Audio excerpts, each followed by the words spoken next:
तो hello trader, कैसे हैं आप सब? आप सभी का स्वागत है। दोस्तों, आज के टाइम पे यानी 2026 में ज़्यादातर बिगनर ट्रेडर ये गलती करते हैं कि उनको आईसीटी मॉडल बेस्ड स्ट्रेटजी चाहिए या हाई एक्यूरेसी वाली स्ट्रेटजी के पीछे वो बहुत ज़्यादा टाइम देते हैं। वो रिस्क मैनेजमेंट को फॉलो करना पसंद नहीं करते या रिस्क मैनेजमेंट पे उतना ध्यान नहीं देते, जिसकी वजह से वो प्रॉफिटेबल होने के बाद भी एक टाइम पे अपने पैसे को लूज़ कर देते हैं मार्केट में। तो ये गलती आपको एकदम नहीं करनी है। मार्केट में एक चीज़ का ध्यान रखिएगा, रिस्क मैनेजमेंट बहुत ही ज़्यादा ज़रूरी है मार्केट में। अगर रिस्क मैनेजमेंट को आप प्रॉपरली फॉलो करते हैं तो आप कभी भी बड़ा अमाउंट मार्केट को नहीं देंगे। आप छोटे छोटे अमाउंट पे अगर मार्केट को देते हैं तो एक बड़ा प्रॉफिट आपका सारा लॉस कवर कर देगा और आपको प्रॉफिटेबल बना देगा। अब बात आती है कि रिस्क मैनेजमेंट को कैसे फॉलो करें या कैसे उसको इम्प्रूव करें। बहुत लोग बताते तो हैं कि रिस्क मैनेजमेंट ज़रूरी है, इसको फॉलो करिए, लेकिन किस तरीके से फॉलो करना है वो मैं इस वीडियो में आपको बताऊंगा। तो दोस्तों, मैं आपको चार्ट पे लेकर चलता हूँ और बताता हूँ कि रिस्क मैनेजमेंट में कौन से ऐसे 4 पॉइंट है जिसके बेसिस पे आप अपने रिस्क मैनेजमेंट को बहुत ही ज़्यादा इम्प्रूव कर सकते हैं और हाईली उसको इम्प्रूव करके आप प्रॉफिटेबल भी बन सकते हैं।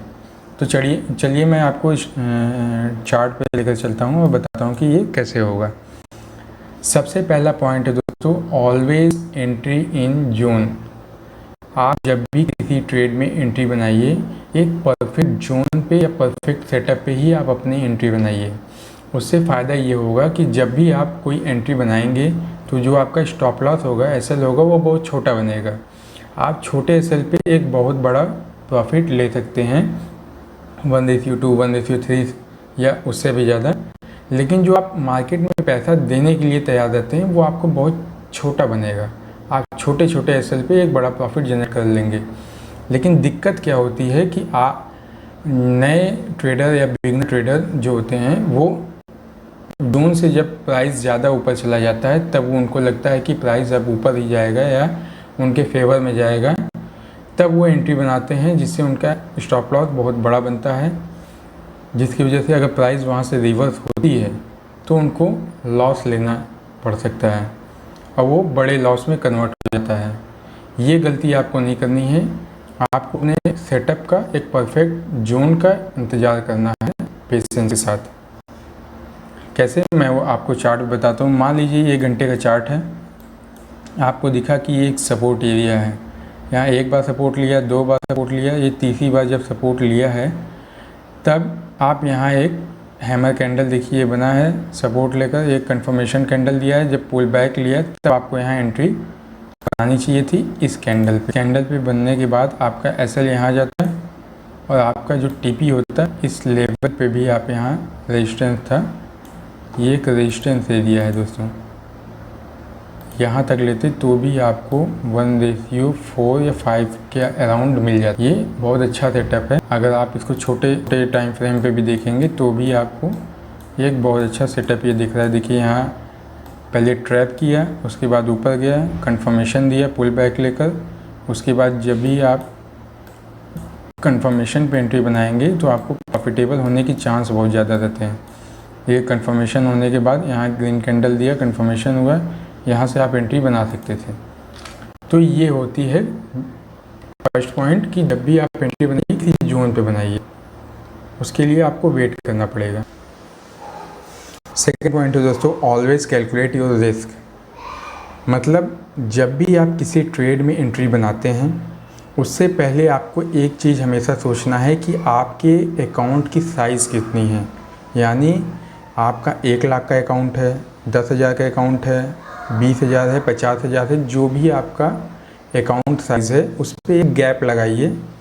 यानी एक आप लॉक लगाइए कि उस 2 या 3% का ही आपको पर ट्रेड में रिस्क लेना है, उससे ज़्यादा आपको पर ट्रेड में रिस्क नहीं लेना है।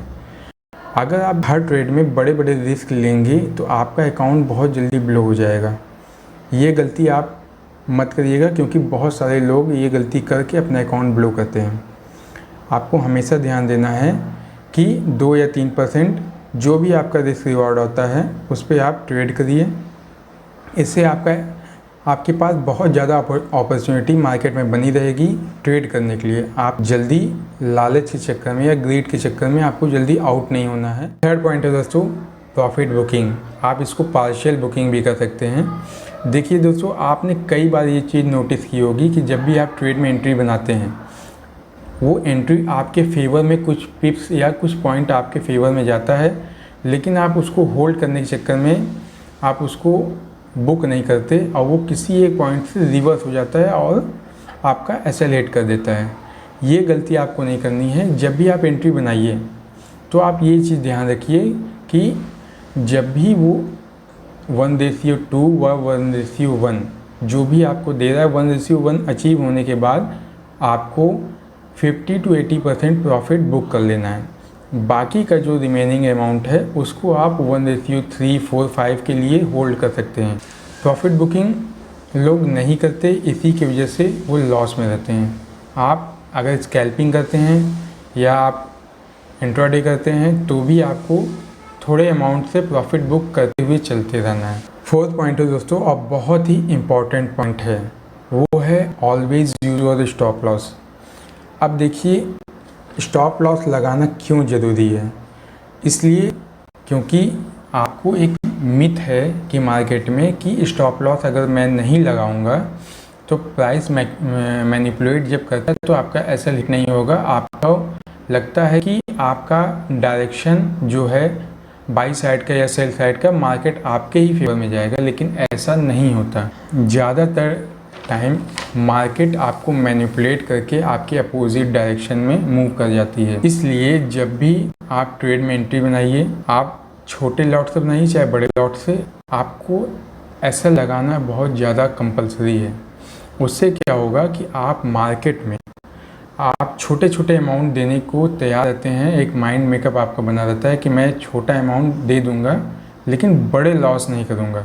आपको यही फोकस करना है कि आपको मार्केट में बड़े लॉस नहीं करना है। अगर आप छोटे छोटे लॉस करेंगे तो एक टाइम आपका कोई ट्रेड अच्छा चलेगा जो आपके सारे लॉस को कवर कर देगा। लेकिन अगर आप बड़े लॉस कर बैठेंगे मार्केट में 2 या 3 बार, तो उसको कवर करना बहुत मुश्किल है। बिगनर ट्रेडर गलती करते हैं।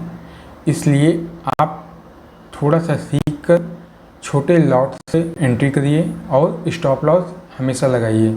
आप सारी चीज़ें जो मैंने बताई हैं, अगर आप उसको एक महीने अच्छे से डिसिप्लिन के साथ फॉलो कर लेते हैं तो यकीनन आपको रिज़ल्ट दिखने लगेगा। ठीक है दोस्तों, अगर वीडियो इन्फॉर्मेटिव लगी हो तो इसको लाइक और सब्सक्राइब कर दीजिएगा।